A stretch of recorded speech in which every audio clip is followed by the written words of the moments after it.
Don't touch me. Ooh. Or what? Huh? Or I'll touch you back. Welcome to Watch Mojo, and today we're counting down our picks for the top 20 times actors played other actors. Is it true you want to be a classical actress now? I want to be the best actress I can be. There's a rumor you're going to be in the Brothers Karamazov on Broadway. I'm considering it. For this list, we're looking at the best performances by actors as other actors. We won't be including actors playing people who are best known as musicians, as that deserves its own list. What real-life actor portrayal do you love? Let us know in the comments. Number 20, Willem Dafoe as Max Schreck, Shadow of the Vampire. You will stay away from her. You will stay away from my crew. I will finish my picture. This is hardly your picture any longer. If you love vampire movies, you have to see German silent horror film Nosferatu. And if you love Nosferatu, you have to see this film about the making of. Dafoe plays Max Schreck, an actor who startles and amazes as vampire Count Orlok. Take your quill, sign the papers. Yes, go on. I understand. We are going to be neighbors. How good is he? People start to suspect he's actually a vampire. While that may sound like a pretty far-fetched premise, the film works largely due to Dafoe's Oscar-nominated performance, further enhanced by a terrific makeup job. There was a time when I fed from golden chalices. But now, don't look at me that way. Shadow of the Vampire might take liberties with history, but no one can deny the power of Dafoe's work here. Number 19, Greg Kinnear as Bob Crane, Autofocus. Can I get an autograph? Sure. Will you send me right here? Thanks, Colonel Hogan. In the 60s and early 70s, Bob Crane was the star of popular sitcom Hogan's Heroes. However, after the show ended, Crane's career lost its momentum, and he met a tragically early end. In director Paul Schrader's biopic, Greg Kinnear plays Crane, depicted as a clean-cut family man who is sucked into a world of depravity by his friend John Henry Carpenter, played by Willem Dafoe. While Crane's son took issue with the film's portrayal of his father, Kinnear's performance is powerful in its portrayal of someone who lets their worst impulses get the best of them. Bob Crane's a loser. I ain't a loser.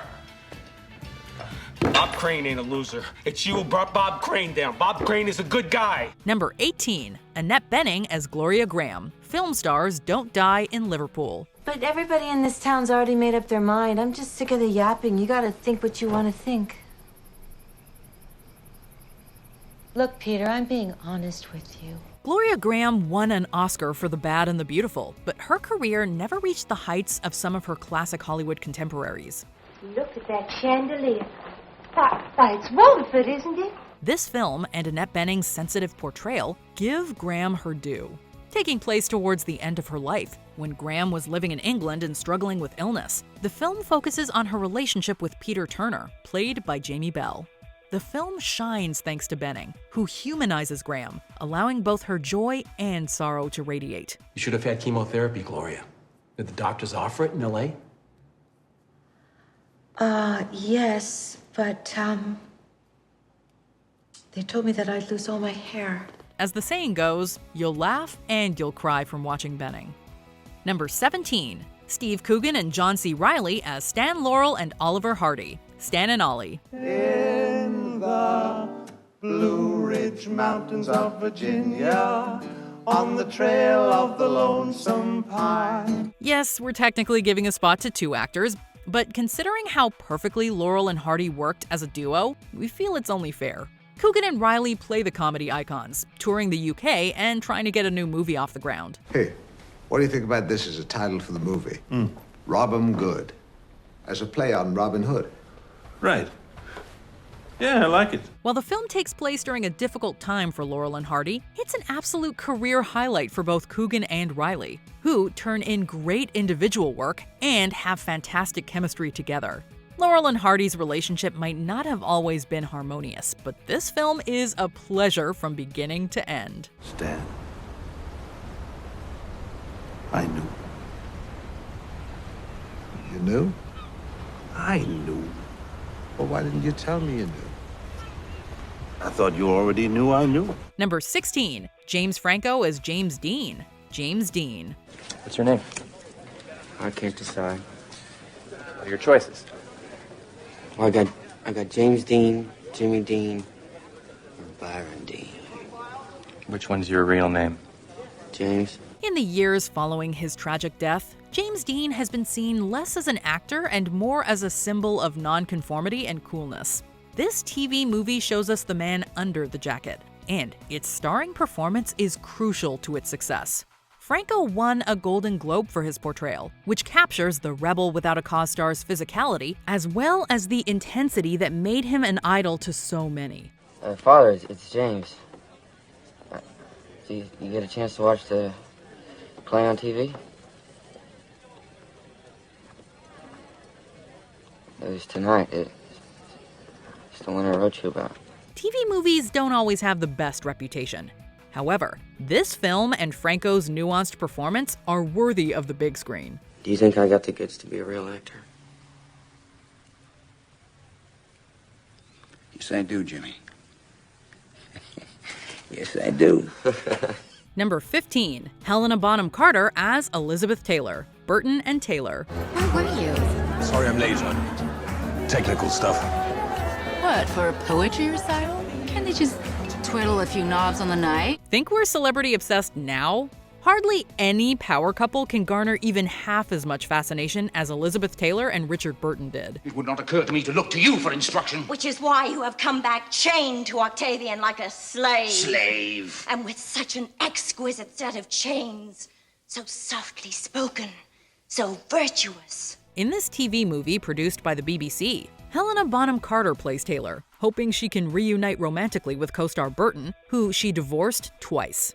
Bonham Carter's acclaimed performance finds the humanity behind this larger-than-life star. While Taylor doesn't always make the best decisions, Bonham Carter allows us to understand them and hope for her to get on the right track. Richard, it's my birthday. I get what I want. You get what you want anyway. Well, okay then. Watch and learn.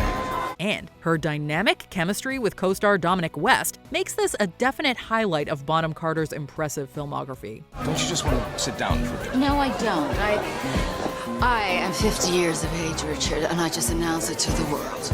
I want to get drunk and dance along. Number 14, Jason Scott Lee as Bruce Lee. Dragon, the Bruce Lee story. I'll kill you, bastard! I'm no bastard. I'm Bruce Lee.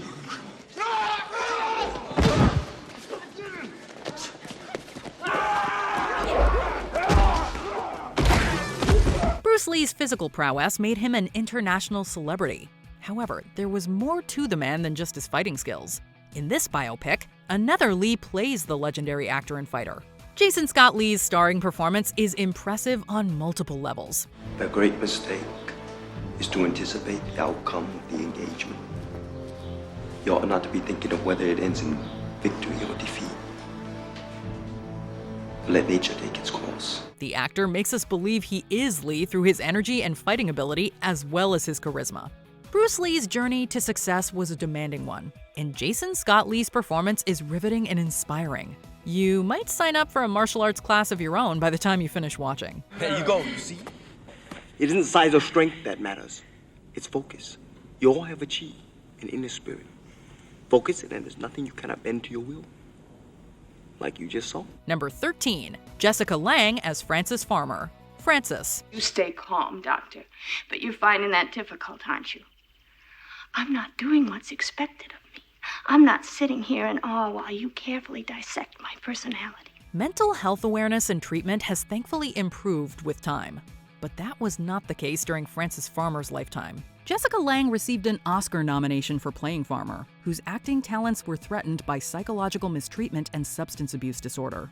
Farmer also spent time hospitalized, where she claims she underwent dehumanizing treatment. Although the film is frequently difficult to watch due to its intense subject matter, Lange's touching performance makes us feel for Farmer and all the challenges she underwent. They're giving me stuff and trying to put thoughts in my head, and they're trying to rearrange what's going on in my head. The life of a Hollywood star may seem glamorous, but as this film shows, it's not always easy. Number 12, Ben Affleck as George Reeves, Hollywoodland. I will be on television in a month, wearing brown and gray underpants. Well, hooray! Christ.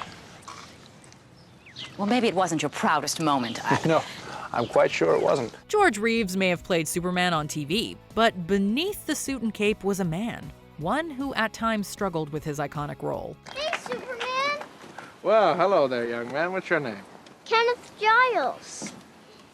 Can I shoot you? Ben Affleck plays Reeves in this film, a fictionalized story about the investigation into his mysterious death.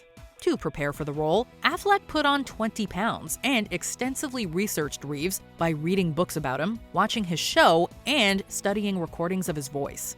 While Affleck might not play Superman, he does something arguably more impressive, playing someone regarded by millions as a hero, but who wasn't always invulnerable. It's pretty bad. What is? Enough, George, let's deal with it. We're canceled.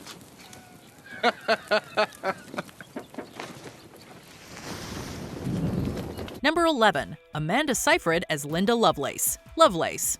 There's got to be more to it than just a lot of little tingles. Little tingles? I want to hear bells ringing, Bells? dams bursting, Dams bursting. bombs going off. Bombs going off! Something. In the 70s, Linda Lovelace starred in a hugely successful movie, but its taboo subject matter meant she wasn't exactly climbing up the Hollywood A-list. To me, it's a movie. Like any other movie, only it has so many better things in it. Like what? Like me. In this film, Amanda Seyfried plays Lovelace as a young woman who's seduced by an older man, Chuck Traynor, who ends up subject to extensive physical and psychological anguish. Seyfried's mesmerizing performance shows how someone like Lovelace could be taken down such a tumultuous path. I was really hoping that I could move back in here for a while. Here? Yeah. No. You know that's not possible.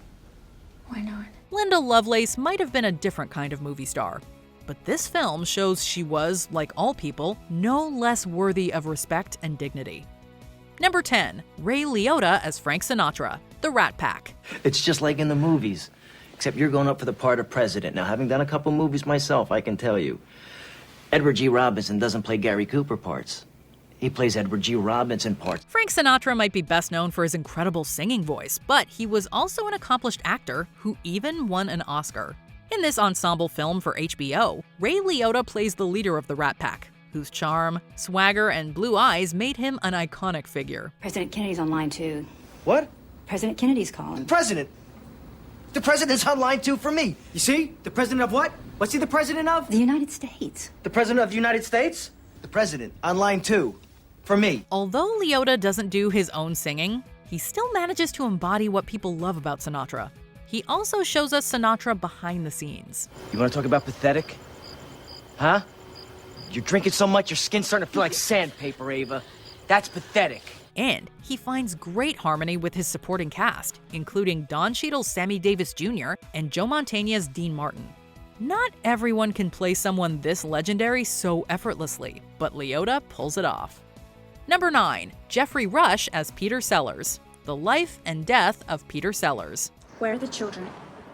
They're at Peg's. If you leave this flat, I'm going to jump off this balcony. Don't make me any promises, Peter. All right, I'll meet you downstairs. Peter Sellers was a comedy genius, but he didn't have the best handle on his personal life or his relationships. Jeffrey Rush won an Emmy and Golden Globe for this HBO film, which captures Sellers in all of his flawed glory. It's essential that we do not have fear to attack small people. The film chronicles Sellers' unforgettable roles in films like The Pink Panther, Dr. Strangelove, and Being There, as well as his struggles with alcohol and romantic relationships. Rush's performance doesn't shy away from what a difficult but unique individual Sellers was, and how his talents inspired generations of actors and comedians. It's not always funny, but it is always captivating. People ask me, why do I keep compromising my artistic integrity by walking in front of Blake's cameras? You know what I tell them? Money. Number 8, Michelle Williams as Marilyn Monroe, My Week with Marilyn. I'm so sorry. My dear, you mustn't concern yourself. A great actress like you has many other things on her mind. You think I'm a great actress? Marilyn Monroe was another iconic actor whose struggles tended to eclipse her talents in the public eye. I've heard of affairs that are strictly platonic, but diamonds are a girl's best friend. In an Oscar-nominated performance, Michelle Williams shows how Monroe drew so many fans through her beauty and bubbly personality. But she also demonstrates the vulnerable side of the actress. He said he wished he'd never married me. Why do the people I love always leave me? I will never leave you. Set in London during the making of The Prince and the Showgirl, the film and Williams' performance treat Monroe as more than just a pin-up bombshell. Reportedly, no other actress was considered for the role besides Williams. Based on the quality of her work in this film, we do not question this decision. That's you. And these are our kids. Oh, our daughter's so pretty. All little girls should be told how pretty they are. Number 7, Faye Dunaway as Joan Crawford, Mommy Dearest. Why are you screaming? Because I'm damn mad! Damn it, Greg. How can you put Mayor over me? You know that son of a bitch is trying to destroy my career. While many of the performances on this list are restrained, Faye Dunaway's performance in Mommy Dearest is anything but. Based on the memoir by Crawford's adopted daughter, the film portrays the Hollywood icon as unhinged and abusive. No wire hangers! What's wire hangers doing in this closet when I told you no wire hangers ever? Reaction to the performance was quite divisive at the time, and Dunaway cites it as causing her career to lose momentum. But there's something incredible about how committed Dunaway is to throwing every ounce of energy into creating such a monstrous character. Barbara Bennett is here from New York doing a cover story on me for Red Book. Tina, look at me when I'm talking to you. You will never watch a Joan Crawford movie the same way again after seeing this performance. Number 6, Halle Berry as Dorothy Dandridge. Introducing Dorothy Dandridge. You think I've never been to the South? I can't stay in Miami Beach, I can't use the front entrance, and I can't speak to the patrons, right? Halle Berry won an Emmy for playing Dorothy Dandridge, the first black woman to be nominated for a Best Actress Oscar. Although Dandridge was a remarkable talent, her experiences with racism in the entertainment industry, as well as mental health challenges and substance abuse disorder, took a tragic toll. Berry showed what an incredible actress she was with this performance, which does not victimize Dandridge, but instead demonstrates how someone so gifted could nonetheless end up so mistreated. What happened to your face? Guess I wasn't black enough to lead the tribe. Go ahead, say it. You were right. I was right. But you were right too, you know. Dandridge helped open the door for so many great actresses, and Berry's performance is a wonderful tribute to her greatness. Good day, Miss Dandridge. Good day, Mr. Preminger. Number 5, Martin Landau as Bela Lugosi, Ed Wood. My gosh, Bella, how do you do that? You must be double-jointed, and you must be Hungarian. Vampire, look at me. Look into my eye. Bela Lugosi created one of the most iconic film characters of all time when he played Count Dracula. But this film, directed by Tim Burton, takes place decades later, when the horror icon's career had lost its luster. Martin Landau won an Oscar for playing Lugosi, who befriends notoriously untalented director Ed Wood and starts to appear in his infamously incompetent movies. You know I turned down Frankenstein. What? After I did Dracula, the studio offered me Frankenstein, and I turned it down. The part wasn't sexy enough. Landau's Lugosi is rough around the edges, but he also has a heart and desire to not be forgotten. Lugosi might have played a famous monster, but Landau lets us see the human inside of him. I shall perfect my own race of people. A race of atomic supermen that will conquer the world! Number 4. Jim Carrey as Andy Kaufman, Man on the Moon. Andy, this is every comedian's dream. Comedian, George. And sitcoms are the lowest form of entertainment. Andy Kaufman objected to being called a comedian. It's one thing you need in life and to make you happy, and that is friends. And he would probably feel the same way about being called an actor. But if there was anyone who could figure out someone as inscrutable as Kaufman, it's Jim Carrey. If you were a man, you'd apologize to me right now, but you're just poor white trash. And so I guess, that's too lofty a concept, for you. I mean, what are you gonna do? In this biopic, Carrey plays the off-kilter entertainer who never found an audience he couldn't baffle. And if you're not familiar with Kaufman, this film might still leave you with more questions than answers. Carrey was so committed to playing Kaufman that he stayed in character throughout filming, causing those who knew Kaufman to say it was like he was still there. We always knew Carrey had the potential to be a great actor, and this performance proved it. At this point, the audience expects me to completely shock them all the time. But short of faking my own death or setting the theater on fire, I don't know what else to do. Because I've always got to be one step ahead of them. Number 3. Renee Zellweger as Judy Garland. Judy. The first time I sang on a stage, I was all of 2 years old. They say my papa had to come and drag me off after I started singing the same song for the 5th time. She might have starred in The Wizard of Oz, but Judy Garland's personal life wasn't anywhere near as magical. Renee Zellweger won an Oscar for this film about Garland towards the end of her life. Living in the UK and focusing on her stage career, Garland is besieged by health issues, and we see how much she was exploited by the industry in her youth. Right. Would you sing for me, please? Sing? Any scale will do.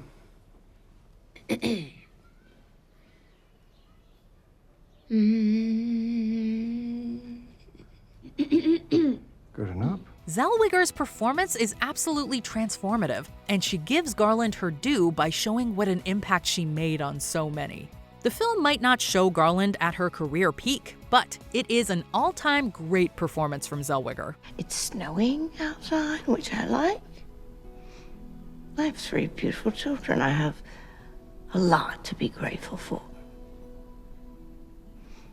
Number 2. Robert Downey Jr. as Charlie Chaplin. Chaplin. Let me direct the next one. What makes you think you can do it? Couldn't do any worse. Says you. Says I. What if nobody wants it? What if it stinks? Who'll pay? Never seen you pick up a check. I'll pay. Before he was Iron Man, Robert Downey Jr. was the Little Tramp. To be more accurate, he was the man behind that famous role and others. Charlie Chaplin was so associated with his on-screen persona, it was easy to forget he was more than a mustache and bowler hat. Don't you want to know who I am? I have no interest whatsoever in who you are, Mr. Chaplin. Downey's Oscar-nominated performance captures Chaplin's unique appearance and mannerisms, making us feel as though we're watching Chaplin come back to life before our very eyes. Charlie Chaplin might have been best known for making silent comedies, but the strength of Downey's performance in this film speaks volumes. Well, you only have the one chance to get it right, and I never did. One never does, but you know that. That's not the problem. Before we continue, be sure to subscribe to our channel and ring the bell to get notified about our latest videos. You have the option to be notified for occasional videos or all of them. If you're on your phone, make sure you go into your settings and switch on notifications. Number 1. Cate Blanchett as Katharine Hepburn, The Aviator. I read in the magazines that you play golf. On occasion. Well, how about 9 holes? No, Mr. Hughes. If it would be convenient, Miss Hepburn. Playing Playing a 4-time Oscar winner is no easy undertaking. You've been on the stage long? Not the regular stage, but I was in a lot of plays the Franklin Theatre Guild gave at the Little Theatre. The Little Theatre? Yes, at Franklin, Vermont, where I lived until some time ago. But if there's anyone who can pull it off, it's Cate Blanchett. Although Blanchett is not the star of Martin Scorsese's biopic about Howard Hughes, her performance as screen legend Katharine Hepburn is so good, it deserves its own movie. Blanchett manages to conjure Hepburn's screen presence without veering into imitation, and she absolutely nails Hepburn's mid-Atlantic accent. I am so proud of you.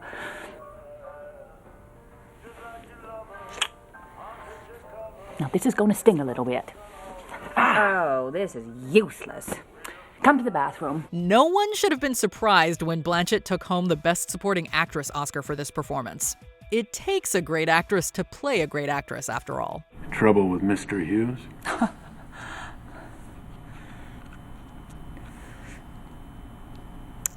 There's too much Howard Hughes and Howard Hughes. That's the trouble. Do you agree with our picks? Check out this other recent clip from WatchMojo, and be sure to subscribe and ring the bell to be notified about our latest videos.